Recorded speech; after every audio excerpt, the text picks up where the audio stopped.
Good morning. This is Jason Dean coming live at you again for another Film Fanatic show. It's about 11:38 on a Thursday. Beautiful day today here in Maine. So this is gonna be a show like a specialty show. I've been trying to mix things up always. It's always the thing I'm thinking about and trying to do. I love to do these specialty shows. This today's show isn't gonna be about one particular movie. It's going to be about the whole kind of world of the horror exploitation world and why I'm drawn to it, why I love it, why it's my favorite genre, and some of the things I've been checking out that have been, you know, that have caused me to want to do this show. So yesterday I did a review on this movie called The Mutilator from 1984. Just an awesome classic, slasher movie. Really awesome. I've said many times before, the slasher genre is my favorite. From the late '70s to early to mid '80s. You give me a good slasher movie, I'm as content as you can be. I can watch a good slasher movie any time of the day, any time of the night. I just find it to be the I don't know, kind of the ultimate for me the ultimate form of escapism. I just love it. So I just recorded that video and I put it up on the internet yesterday. So check that out. The Mutilator is a movie I have been hearing about for quite a long time. I've even like in my journeys to the shop of Bull Moose, I've seen it there a bunch of times. And for whatever reason, I kept passing on it, and I kept hearing about it more and more. And then finally, the other day, I was at Bull Moose, and I kept saw it again. I was like, screw it, I'm gonna buy it. I got it for $20, and it's amazing. And it totally delivered on all fronts. So super excited. And then also last week, I was randomly doing some, you know, searches and I was watching some videos like I do on YouTube, and I was really, really interested in finding these videos from Siskel and Ebert. And basically, they did these there's like a three-part series. It's on YouTube. It's really kind of eye-opening. It's great. It's fantastic, but really eye-opening. And I didn't really know that they took that kind of a stance towards the world of horror exploitation. I was really taken aback by it, surprised, and yet totally entertained by it. So that got me thinking about doing a show just on what the whole world of Grindhouse means to me. So, and Siskel and Ebert, those guys were such a part of like the American fabric, and I think their influence is still there. But as a kid, I used to watch their show all of the time, and they would review every movie that was coming out during that weekend or that year or that month.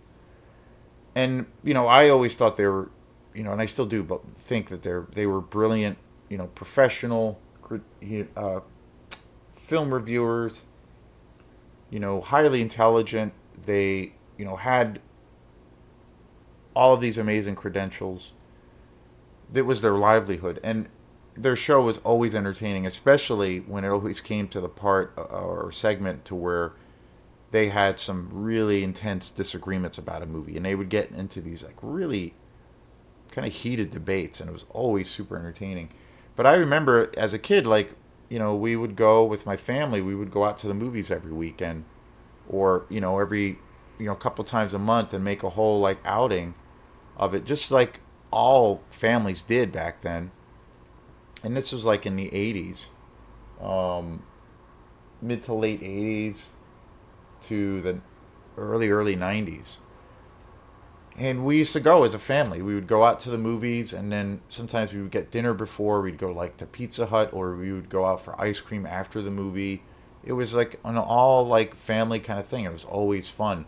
But a lot of the times we would always watch this Siskel and Ebert together, and a lot of the times that would be how we heard about a movie, and we'd like, oh, they gave it thumbs up, so I guess we'll go see it. It'll be good. So that would be how a lot of the times, what would get our butts to the theater. And I think that it's true to say that for most of the public back then who were into film, it was a weekly thing where you would watch their show, and it was great. It was awesome, and we don't have that anymore. We don't have that kind of weekly show.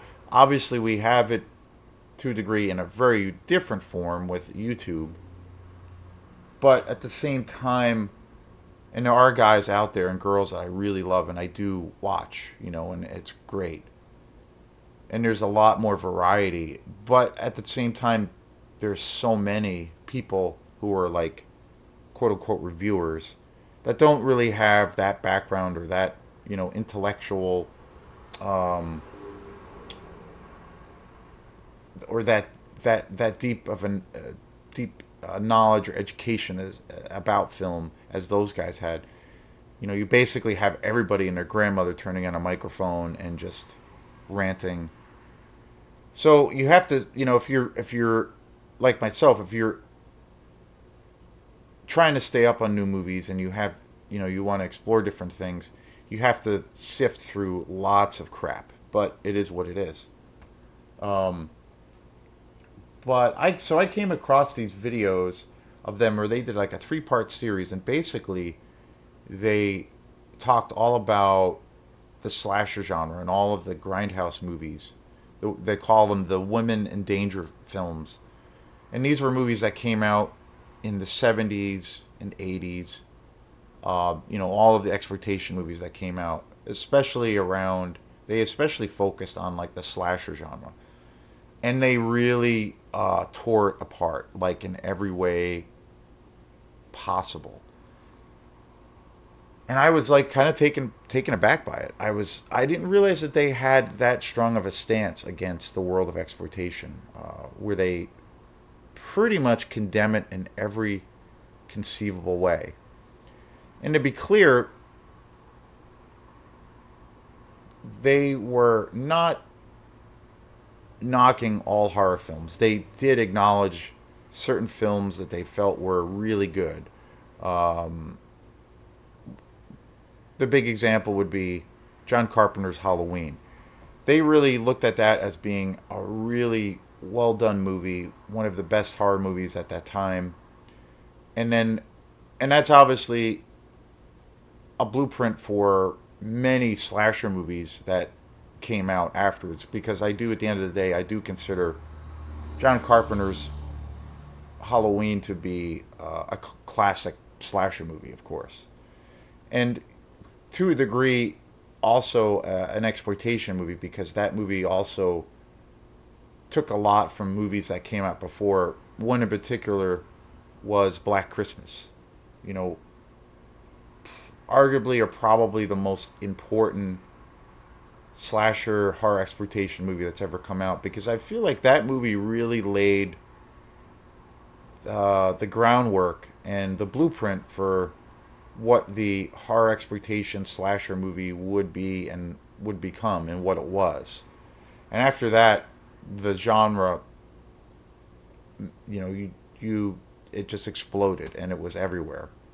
And it was during the time when 42nd Street was happening in New York City, and you could go to these incredibly sleazy theaters to see these incredibly sleazy, trashy movies. And there was a bunch, like, there was so many of them.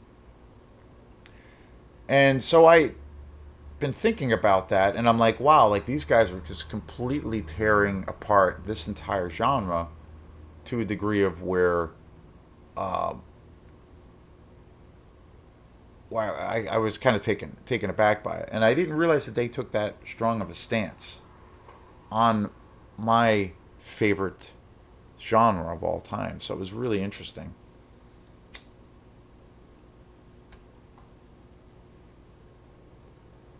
So that's why I thought, okay, I'm going to do this show and talk about why I love these movies so much.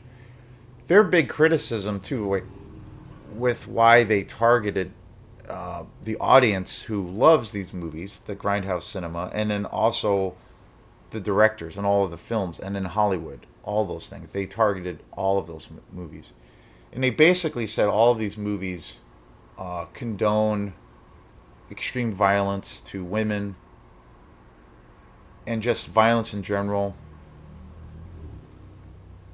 And they also had kind of the audacity to say that these movies are made by, by deviants, by morally corrupt people, and they're made for, and the audience is equally basically as morally corrupt, and that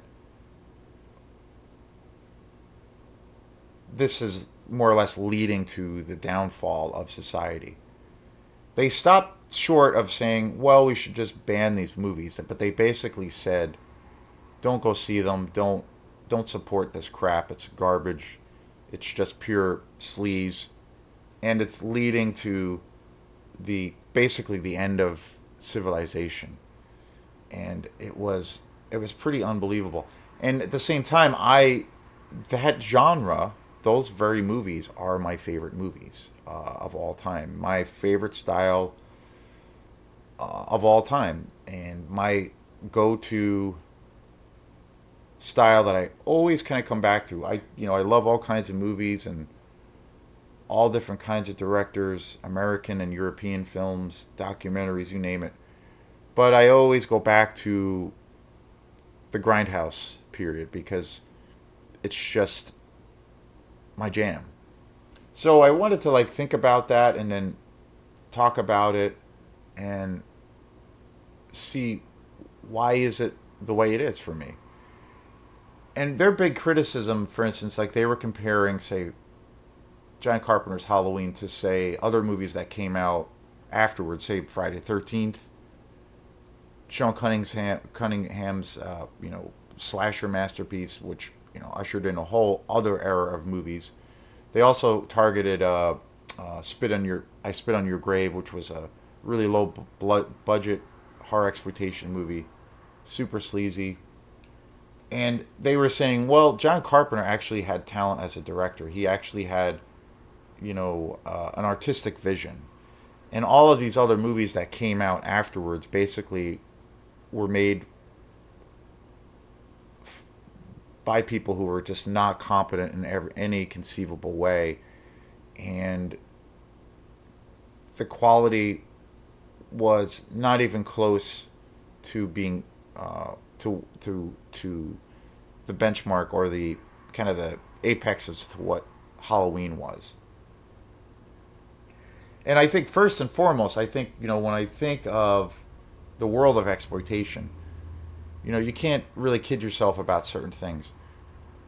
The very word of that of exploitation is, well, you had hundreds of directors, if not more than hundreds, maybe thousands of directors, from that were in America in the 60s, 70s, and 80s, that were all throughout Europe and especially, and then tons of directors from Italy that were seeing a lot of these bigger movies that were coming out in the States, and they were making tons of money, or like Halloween. Halloween was the first movie of its time where it was like the first kind of truly independent movie that was a huge commercial hit. Other movies of the time that were huge commercial hits that were considered horror movies, movies like The Omen or The Exorcist. Those movies were commercially they were huge blockbusters, and they set the movie world on fire, and they changed the horror genre forever. And their influences are still there. You still see it in new movies that come out, and it still inspires new directors, and I think rightfully so. But the very essence of what exploitation was is you had a lot of these other directors that were realizing that at that time this the 60s, 70s, particularly the 70s and 80s, you know, the horror genre was exploding, and that was where, to a degree, that's where the money was. So you had all of these guys just grinding out all these movies, trying to capitalize on that market, trying to make a fast buck, trying to make a commercial hit based off of those iconic movies. Like, that's first and foremost, that's what it is. And so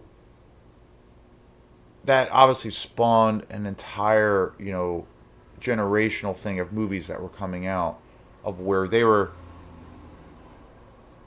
trying to copy, other movies that also, another movie I should definitely mention would be Jaws. That was another movie that was huge.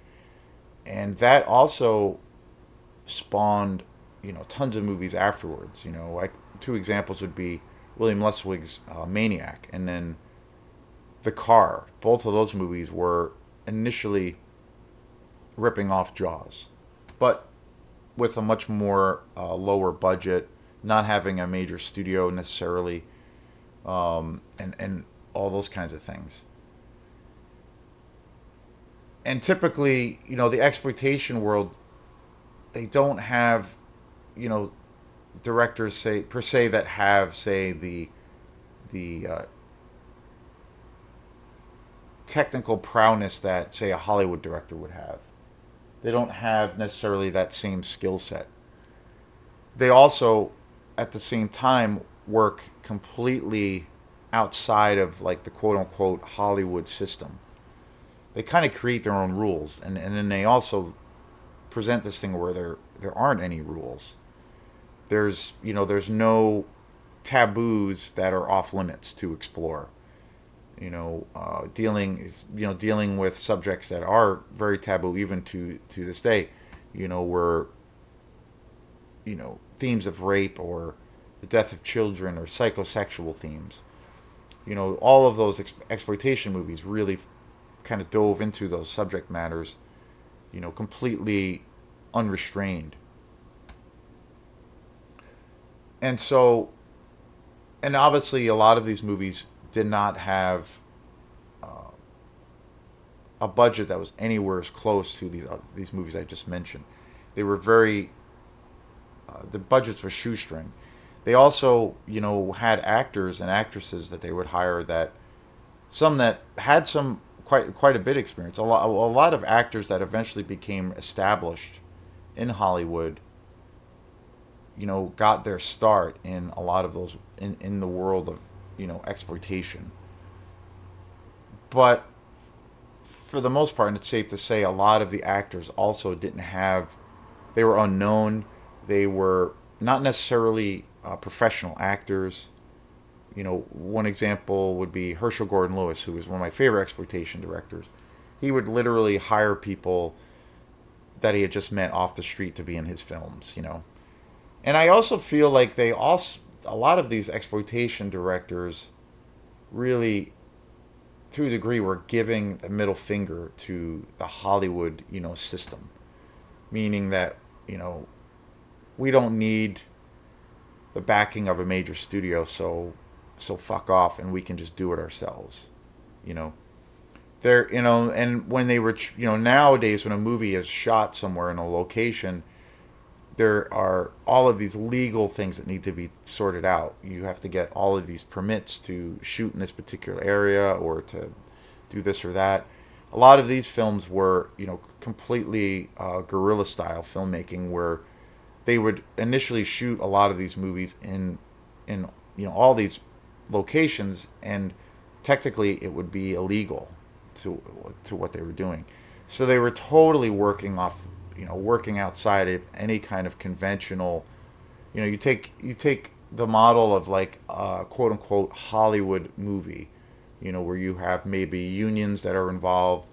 You have a budget that is given, from the studio to a director that, they have this massive budget and they have unlimited resources. They hire, the most popular actors of the time, and there's uh, all expenses are paid for, and then they also have the luxury of getting, because it's a major studio, they get massive distribution. So when one of these films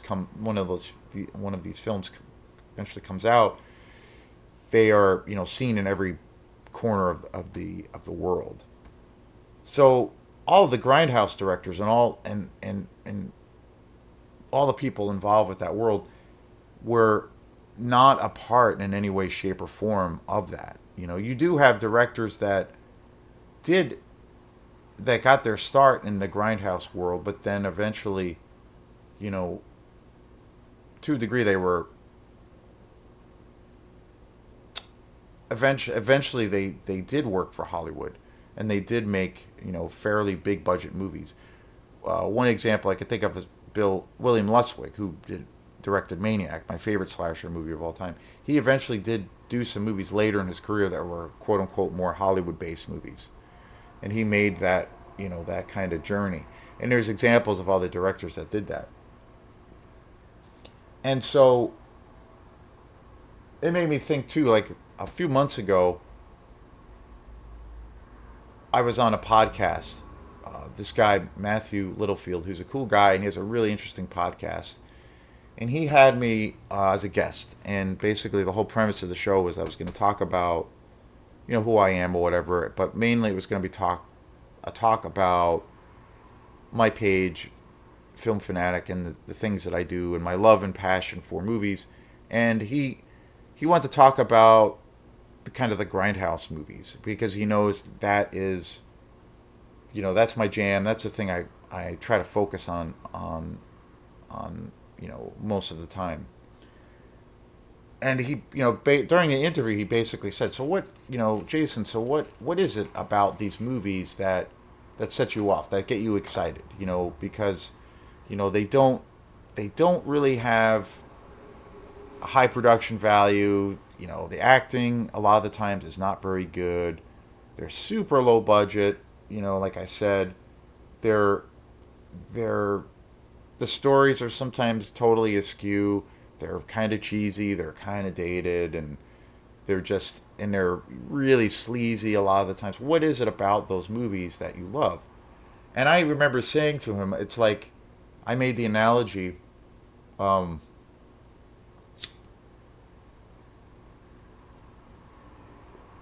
the reason I think, at its core, the essence as to why and again, I don't look at why, as we as people, why we like art, or why we gravitate towards certain things that we find uh, that make us excited or that we're attracted to.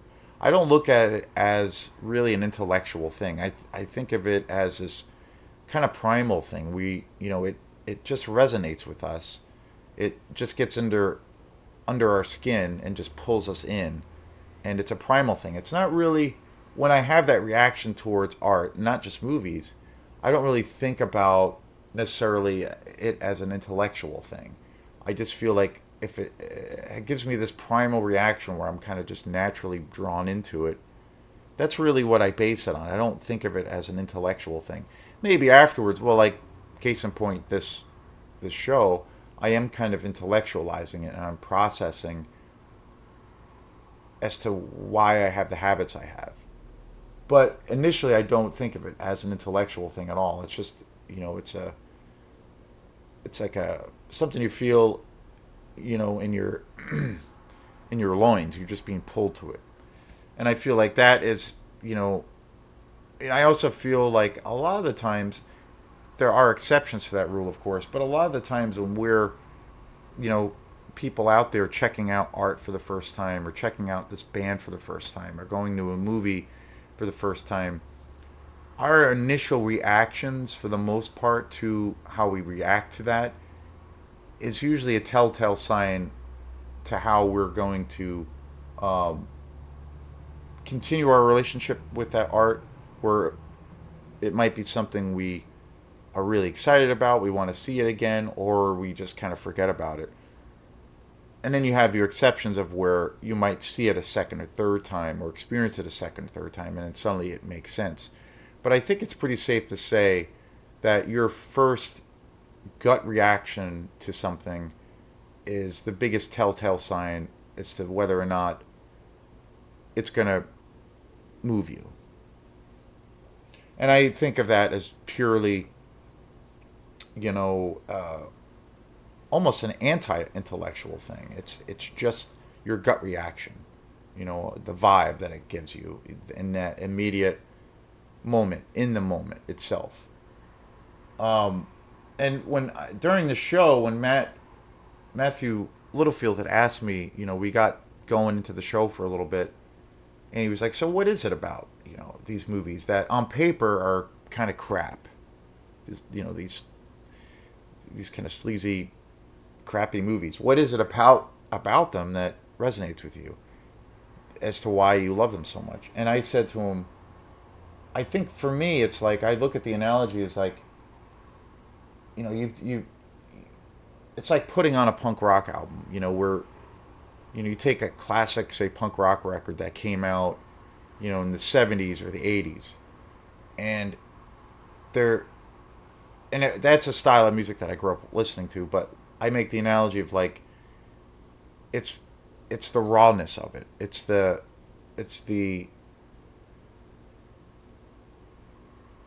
feeling of where there is no rules created behind it. They're where the creators are just they're wearing their heart on their sleeves. It's just about the passion. There's not, you know, all of these numerous takes. There's not this high production value. There's not. It's just the passion, and it's about throwing it out there, and it's that the rawness of it. That to me is the essence of it, and that's how I feel with the grindhouse world. It's that same exact connection. It's that same exact, just, you know, no holds barred approach that I just think is so awesome and inspiring, and that's what gets me going. That's the essence of it. It's just the rawness of it, and it's in the moment. It's just coming at you. There's no rules. There's no like regulations. It's the pure guerrilla style of just creating the art and just going for it. To me, that's like in a nutshell. That's why I love the genre so much, and that it, you know, it bucks to a degree all of the set rules as to like what the status quo says is how you should do it and how you should make it a quality product. And I look at it as, again, I go back to the punk rock analogy of where it's kind of a big middle finger to the establishment and creating, you know, these artists just creating their own rule book and doing whatever they want to do and creating their own universe. And to me, that's what it is. That's what it's all about.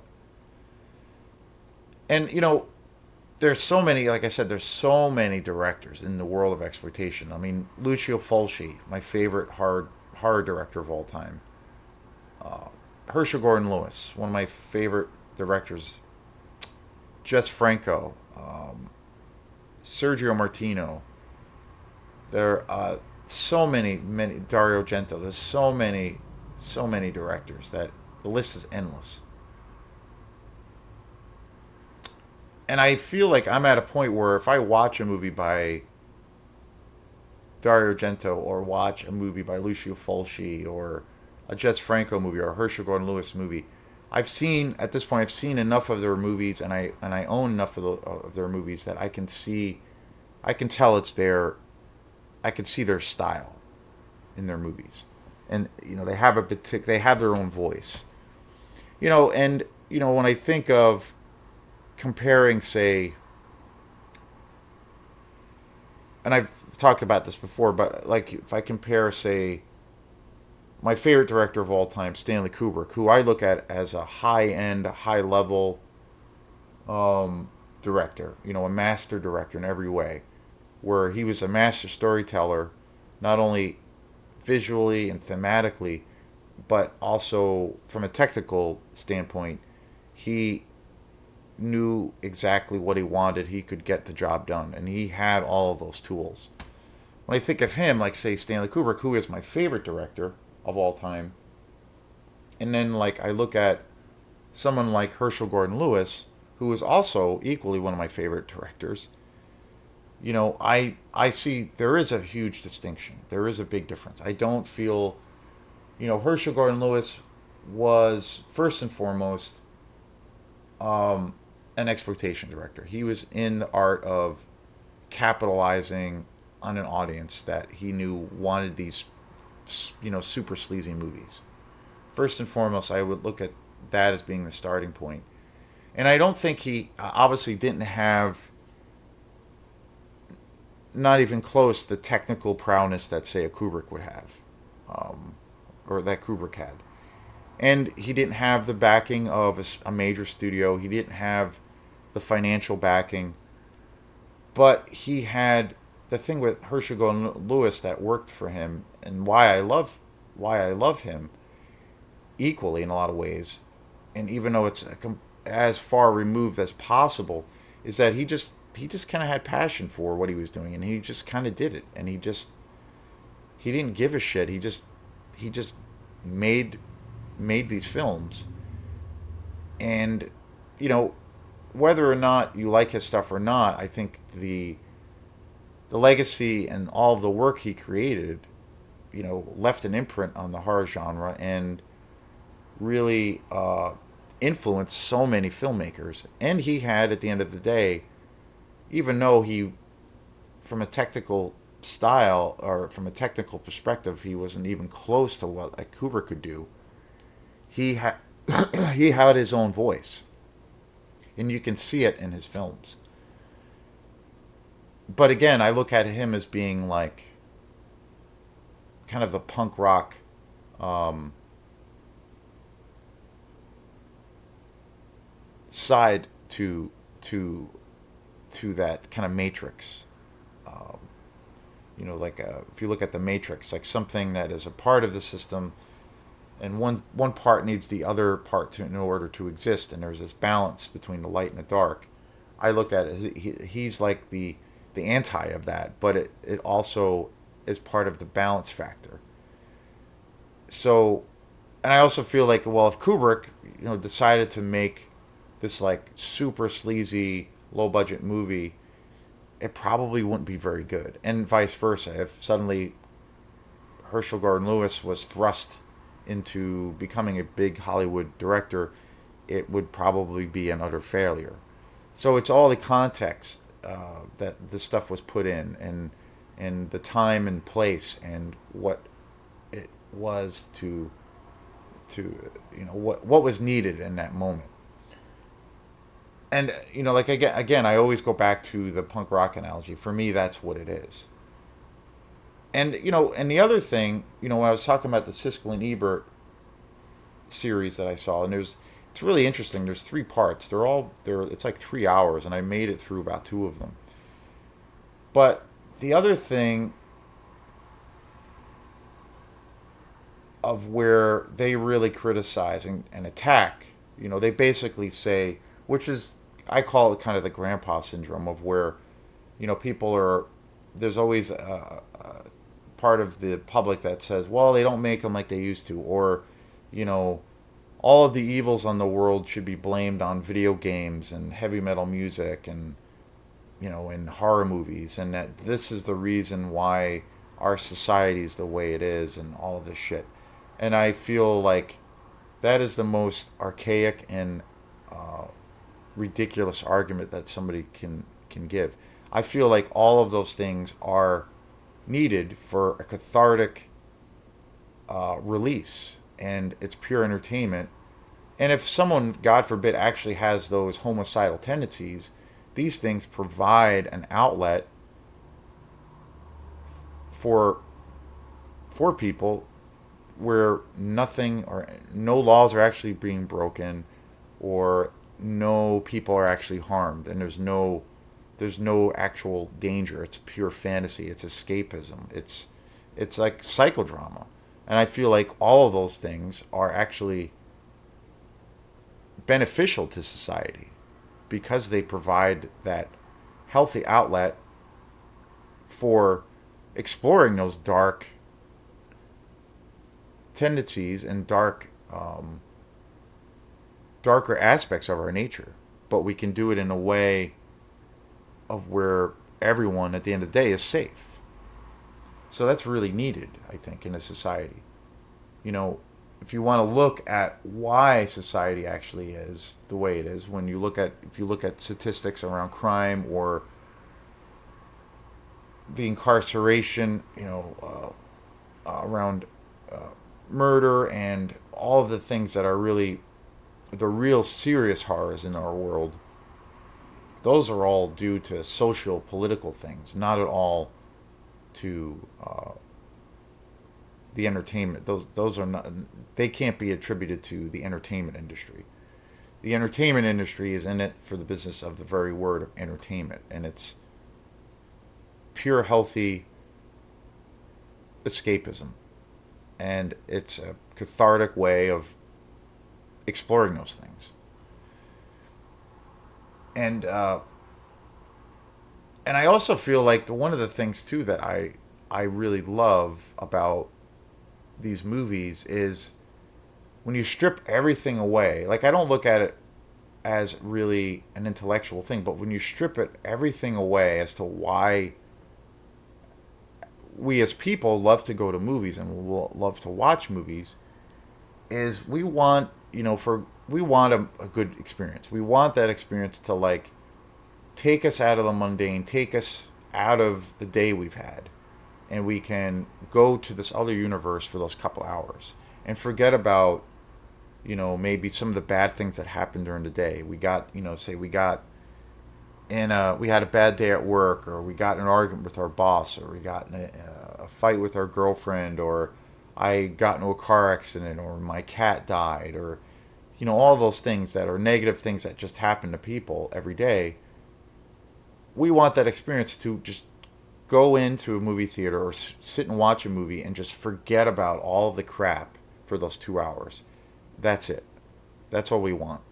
And I feel like, if anything, one of the great things about the Grindhouse movies is, to me, it takes that almost a little bit further, of where you are going on this roller coaster ride for those 2 hours, and it's pure, unadulterated escapism 101. Like it almost goes even closer, or it almost goes even closer to that main point as to why we love cinema so much, because it's just about pure unadulterated escapism. We can intellectualize and think of it in different ways, or look at it in different in different through different lenses, but at the end of the day, it's just about having that escapist experience and forgetting who we are for those 2 hours and going on that ride. And I feel like that's what, at the heart of these exploitation movies, at least for me, that's what they do. It's pure unadulterated escapism. And to me, that is incredibly positive. It's, yeah, these movies are trashy crap, but it's pure escapism, and it's cathartic, and it's, to a degree, I think it's therapeutic. So that's kind of how I feel about the essence of why I love this genre, and for me, it's why it's my most beloved genre, is the world of exploitation. So yeah. So thanks again, and we will see you next time. Peace.